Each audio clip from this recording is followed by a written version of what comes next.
أعوذ بالله من الشيطان الرجيم. بسم الله الرحمن الرحيم. الحمد لله والصلاة والسلام على رسول الله صلى الله عليه وسلم.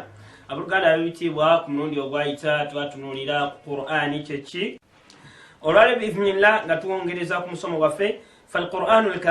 فالقرآن العظيم نزل على قلب المصطفى صلى الله عليه وسلم. قرآن يشتوى يكا كمبكا صلى الله عليه وسلم. نقول اشتوى الله سبحانه وتعالى واتقام من القرآن. أعوذ بالله من الشيطان الرجيم. نزل به الروح الأمين على قلبك لتكون من المنذرين. في القرآن يشتوى الله سبحانه وتعالى يجس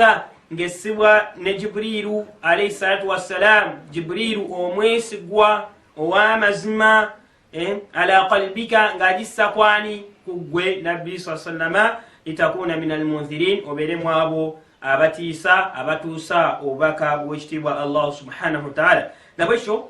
Qur'ani yakka nga ekibwa ngobanga eretebwa Jibril alayhi salatu wassalam okuveri Allah subhanahu wa ta'ala. ولا شك أن الاعتماد في نقل القرآن الكريم هو التلقي والمشافهة. Nabwekityo tewali kubuusabuusa kwonna nti embeera etuufu mwe tusomera Qur'ani okubeera nga tugijja ku muntu okubeera nga egenda ku muntu omuyizi yenna yenna ayagala okusoma Qur'ani tewali nsonga yonna erimu kubuusabuusibwa okubeera nga Qur'ani tuteekeddwa kubeera nga tugijja ku muntu. Kitulaga kubanga malaika Jibril alayhi salatu wasallam yagireeta nga agissa kwani ala qalbika, kitegeeza nti Qur'ani eva ku muntu negenda wa ku muntu. Nawekyo Qur'ani otuba tukisoma tugijja ku mushafaha ku mimwa gya musomesa omukugu mu kusoma Qur'ani ey'ekitiibwa. Walau qila senga tubuuzibwa abooluganda ne bakubuuza nti kaifa yanzilu Jibrilu alayhi salatu wassalamu ala rasuli كيف ينزل جبريل عليه السلام على الرسول محمد صلى الله عليه وسلم من حيث عموم الوحي. ملائكة جبريل عليه الصلاة والسلام يكيد يكون النبي صلى الله عليه وسلم بياري مساكو وبكا وكتواليزا وبكا وبكا بتيكون النبي صلى الله عليه وسلم وبكا بونجي بسبب كبانغا بوالي ببكا والقرآن وبكا أبوتالي والقرآن وبكا وبلالا بنا nga wakabutya ku nabbi sallallahu alaihi wasallam. Nakana aljawab tudamne tugamba ekibuzo nikidamne tugamba nti ta'addadat alwasa'it allati ya'ti biha alwahyu ila ar-rasuli Muhammadun sallallahu alaihi wasallam. Obubaka obembeera engeri obubaka bujje bwakka ku nabbi sallallahu alaihi wasallam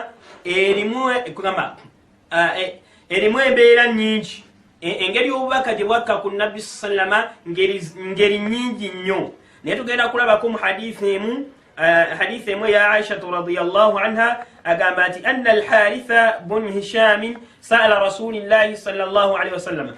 Aisha Allah musime agamba nti al-Harith bun Hisham yabuuza nabbi sallallahu alayhi wasallam. Namugamba ono Harithi bebamu ku basahaba ridwanullahi alayhim eyabeera nga yasiramuka oluvanyuma lwa Fathul Makka nga bamaze okugulawo ekibuga ky'e Makka, ate nga yali musajja mumanyi nnyo. Ana Harith yali musajja ya sahaba mumanyifu nnyo, yali mumanyifu nnyo nga wakitiibwa jahiliya nga obusiraamu tebunnajja, n'oluvanyuma lw'obusiraamu nga buzze sahaba ono yali w'amanyi. Kati sahaba ono al-Harithi bun Hisham abuuza nabbi sallallahu alaihi wasallam amugamba nti faqala ya rasulallahi sallallahu alaihi wasallam kaifa ya'tika al-wahyu, obubaka bwakukkako butya, obubaka bwajja butya, obubaka bwakutuukako butya, obubaka ani yabuleeta gy'oli? Yali abuuza nabbi sallallahu alaihi wasallam obubaka bwakutuukangako butya. Faqala rasulullahi sallallahu alaihi wasallam, omubaka sallallahu alaihi wasallam naddamu n'agamba ahyanan ya'tini mithla salsalati aljarasi. Ahyanan ya'tini mithla salsalati aljarasi. Obubaka oluusi bwajja ebiseera ebimu bwanjijira nga wonaawulira okukonkona kw'ekide, okukonkona kw'ekide oba okuvuga kw'ekide. Wa huwa ashadduhu alayya, era ng'embeera eyo kugamba neempulira buwulizi neefiiringa. Waliwo omuntu owulira ng'owulira ekintu kiringa ng'ekikkoona ku mutima nga kikufiiri ng'owulira ekintu olina ekintu kyokola ki ky'ofiiringa naye nga kikulumira ku mutima nga tusobola kukikwatako nga tusobola kukiraba naye nga okifiiringa bufiirinzi okiwulira buwulizi kyekyo kibuta salati ljaras nabbi sallam agamba nti wahuwa ashadduhu alayhi ate yembeera obubaka bwe bwajjirangamu nga mubutuufu nkakkali nnyo gyendi amakulu nga y'amaanyi ng'ensika nabbi sallam agamba nti fayafsimu anni obubaka bwagira ekiseera oba ekintu ekyo ekintuddeko kyenfiiringa ekizze ekyempulira ekivuganga ekide nekigira nekinvaako fayafsimu anni nekinvaako waqad waaitu anhu ma qaal naye kigenda okugenda nga mtegedde obubaka ki ekibadde kinziseeko amakulu wemmala okuwulira ekintu ekyo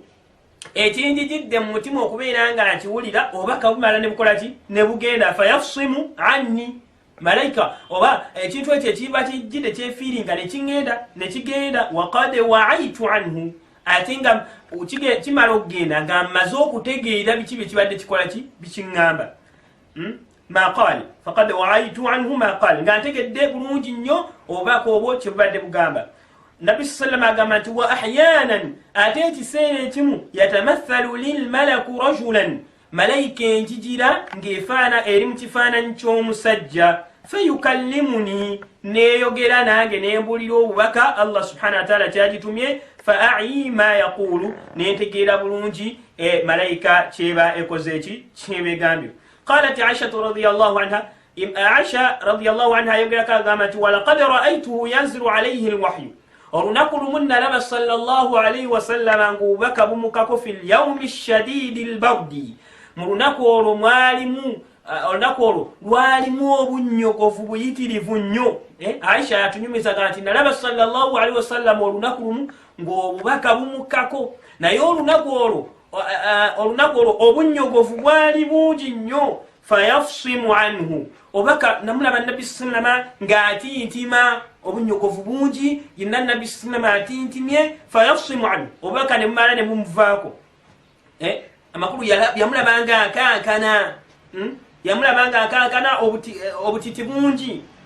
oluvannyuma obubaka ne bumuvaako wa inna jabinahu la yatafassadu araqa nabbi sallallahu alayhi wasallama aisha agenda okumulaba nga nabbi sallama ekyenyi kye kikulukuta entuuyo kitegeeza nti obubaka bwali bwaki obubaka bwali bw'amaanyi agenda omulaba nga ekyenyi kye kikola ki kikulukuta entuuyo وفي لفظ له كل ذلك يأتي الملك أحيانا في مثل صلصلة الجرس محديث إندالا ملفظ إندالا يقام تملايكا يالي انججلا ngawowulira enkoona y'ekide nabwe kityo kitegeeza nti obubaka bwakkanga mu mbeera mpitirivu naye mu hadisi eno batubuliddeko embeera bbiri okubeera nga nabbi sallama yafiiringa bufiiringe ate yembeera yali enzibu ennyo n'okubeera nga sallallahu alaihi wasallama yali omusajja yajjira omusajja n'abeera nga yajjira malayika mu kifaananyi ky'omusajja n'abeera nga amutuma ebintu oba n'abeera nga amubuulira obubaka owekitiibwa Allah subhanahu wa ta'ala bw'aba amutumye nabwe kityo qala ibn hajari imam ibn hajari bwe yali avunula hadithi imamu mumanyifu nnyo shihabuddin ahmad bun ali ibn muhammad bun hajari al-kinani al-asqalani imamu ibn hajari rahimahullah ye imamu oyo yali alina irimu nnyo abamu ku baimamu abaali balina irimu nnyo batugamba nti yakwata qur'ani ng'alina emyaka 9 yakwata qur'ani ng'alina emyaka 9 alina ebitabo bingi nnyo abya hadithi fiqhi nahu naye imamu ibn hajari agamba mu kigambo ekyagamba nti kaifa yatika alwahyi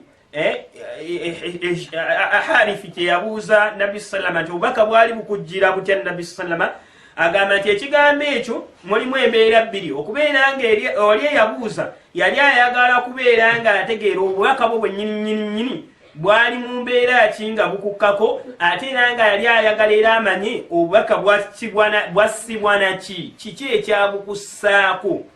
ate nga wahuwa amu kisinga okubeera nga kuba omuntu wakubuuza nti obubaka bwakukkako butya tuba twagala aba ayagala ategeere obubaka bwakukkako bwennyini nga buli mu mbeera ki ate era ki ekyakussaako obubaka obwo nabwe kityo olwaleero biiznillah tujja kubeera nga tukomaawo insha allahu taala barakallahu fikum وجزاكم الله خيرا.